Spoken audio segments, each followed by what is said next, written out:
what?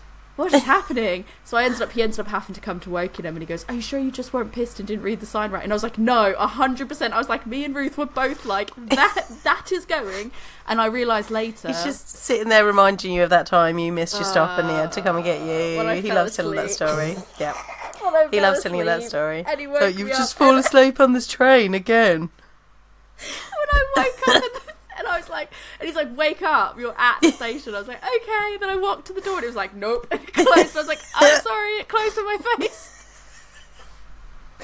Yeah, it was not. Our husbands put up with a lot from us. That was arguably. Thank you, Rick and Gordon. We love you. Yeah, I would say like thank you, and I appreciate it. I really do. But then it does get used against me quite. Yeah, like he might be like, oh yeah, remember that time that you fell asleep on the train, and then I had to call you and wake you up, and then come get you in Wokingham, and I'm like, Gordon had to come get me from Canterbury the other week because I was ready to go, and the person that I was with needed the loo, and so then I missed my train by like a minute. Oh, I was so annoyed, and he's like, I'll just come get you, and I was like, I was ready. Like, it wasn't me. I think the problem was that it was because of the snow. The trains were still running, but it was like it would cancel one and then kind of like merge two trains, but it might not have stopped everywhere. So like that's kind of what happened, and things were a little bit out of whack. And it wasn't until I got back to the wrong station that I overheard the people talking, and they were like, "Yeah, there either wasn't enough staff that could make it in, or just the weather overall caused issues." And I was like, "That's what's happened. Is they've cancelled that train before, but nothing had updated." Yeah. But overall, it was like a really good day. And then like the next day at the tap takeover as well, like we all rallied. We're like, we're going back out another night. It's great. 2 weeknights in a row. But it was really good because then I had more really good conversations just as a whole, because it was people and partners as well. Yeah. So it was a really nice, like this. It felt almost more not that it should be what's validating, but it felt really good as well though, that it was like we could sit there with a group of mixed gender and have those similar conversations and like still feel like, and not all the same conversations, like it was just some of them, and then some of it was just, you know, whatever. But it was nice to then, I felt like that was still quite a safe, and I felt just safe and comfortable with that mixed group as I did when it was just the women the day before as well. And then I think we decided, we're like, we need to have like a bottle share meetup group for the women of our area. So like, who knows, we'll try to get that going. We'll see what happens. But it was really good. I had a really good time. I was surrounded by really good people. I got to meet a lot of people that I would have probably met in other capacities, but to a degree, not everyone. But yeah, it was all in all really good, and this beer is really delicious. Yeah, it's really good. So, both beers came out well. I think we did a good job. Even if we do say so ourselves. I feel like I shouldn't say that, but like, yeah, it's really great. I would really recommend it. And they are still for sale on the Double Barrel website. I don't know how, because it's amazing. It's really good. As far as, you know, while we wrap this up, as far as any other beers that you've bought from International Women's Collaboration Brew Day, any other ones you've got? We had Rivington's, which really interestingly, when we talk about themes, so the theme for International Women's Day, not just Collaboration Brew Day, was Embrace Equity, and the name of theirs was Embracing Equity. So that was really that was quite a nice nod that they were like, yeah, that's nice, we'll use that as our. And I know they did a bit of a like know your hops session with the people that went to their brew day, so that's always fun. Like, if you don't necessarily get involved in the brew day, there can be some like really fun educational opportunities as well. So yeah, I know that went down. I want to get the pilot one, as I said earlier on. I've not managed to get hold of that yet. If you do find it, grab one for me. I will. I really want one as well. I will. But I think that's all the ones that I've had. I've not had very many this year. So I've not had.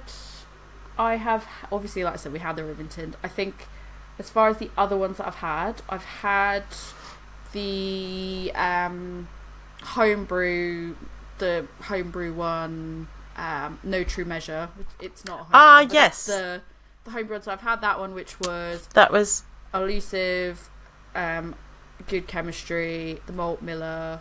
Yes, I went to their event for that, actually. You did? I did. Which, well, maybe we're going to talk about that maybe in we're a going to bonus talk about episode, that. which only coffee customers, only coffee shoppers, customers. only coffee shoppers are going to get to... Come donate us a little bit and you can see the bonus episode about that. Mm-hmm. Yeah, that'll be up. We'll talk all about your experience there. So don't put it out I won't there. give it away. don't no spoilers. Yeah, I had that one, and then I've bought Brew Yorks. I haven't had it yet, but I bought Brew Yorks because I wanted that. I know. Oh, that was a Emma, dipper. That's why I didn't get that one. One of our podcast Yes. listeners went there and went and did it. So I was like, I want to get one of those and support that. It'd be good. I got us both one of the track. Oh, yes. Track I did a forgot set about of the track. 3. Track did a set of 3. And I got us one, you got us another. Yes, and so there's we've a got third 2. one. There's a third one. That I didn't get my hands on No. because I was like, I really shouldn't spend any more money than I don't need to. I think those are all the ones I got. I really wanted to get Arbor's, but the problem was I could only find Arbor on, besides their website, on like one other website. And out of all the ones we were looking at, and it just felt like everything I wanted wasn't, that I needed to get for podcasting wasn't also on that website, or else I probably would have ended up getting Arbor's as well, because I was really interested to get theirs. Yeah, that's all the ones I've got. I think that's it. I found it more difficult to get hold of them this year. I don't know what that says. It just felt more spread. Yeah. Like more spread More out widespread, yeah, definitely. as opposed to one person being like, I'm definitely... And I mean, I wonder if some of that is, you know, the economy we're in now. Yeah. Like, people have to make tough choices. They can't just go all in on some of these. And I think sometimes as well, like, we know, like, we will buy a beer because it's an International Women's Collaboration Brew Day beer and we want to have that. Whereas I think it's similar with Brave Noise. We will buy Brave Noise because we want to support Brave Noise. Some people would just go, I don't know what that initiative is, or I've not heard of that thing, or if it's not plastered with International Women's Collaboration Brew Day across it, people might not know, and they might just go, normally I don't buy things from Burnt Mill or Double Barreled or, you know, wherever, so therefore it's not as eye-catching to them. So that's like, for a bottle shop, it's harder to go, let me just get all these in, because the people buying from them aren't necessarily people that are going, let me look out for these. Yeah, true. Tough decisions are having to be made at the moment. But if you see any International Women's Collaboration Brew Day or any International Women's Day beers still about, grab them. They are bound to be delicious. Jo, as we come to an end, if people want to tell you where you can buy all the International Women's Collaboration Brew Day beers, or they want advice on like how they can get involved in next year's one, what you know, they want to talk to you about your experiences having done it, where can people talk to you? You can definitely talk to me about that. I am happy to share those with you. You can find me at my beer school, which is Love Beer Learning. And I am on Facebook, Instagram, Twitter, TikTok and Pinterest. I've also got a website, which is lovebeerlearning.co.uk. If you go on there and you go on the blog, there's some I've written some blog posts about International Women's Collaboration Brew Day, so you can read up about my experiences on that. Or you can email me, lovebeerlearning@gmail.com. Tori, if people want to ask you or give you some advice about using the bus, where can they get hold of you? I thought you were going to say about not falling asleep on a train, but actually Also not something like, arguably. Top tips for not falling asleep on the train, top tips for using the bus, because don't give me public tips on how to transport use the seems bus. to be a problem I for mean, you. I'm not going to lie to you. I know how to use a train. That's user error.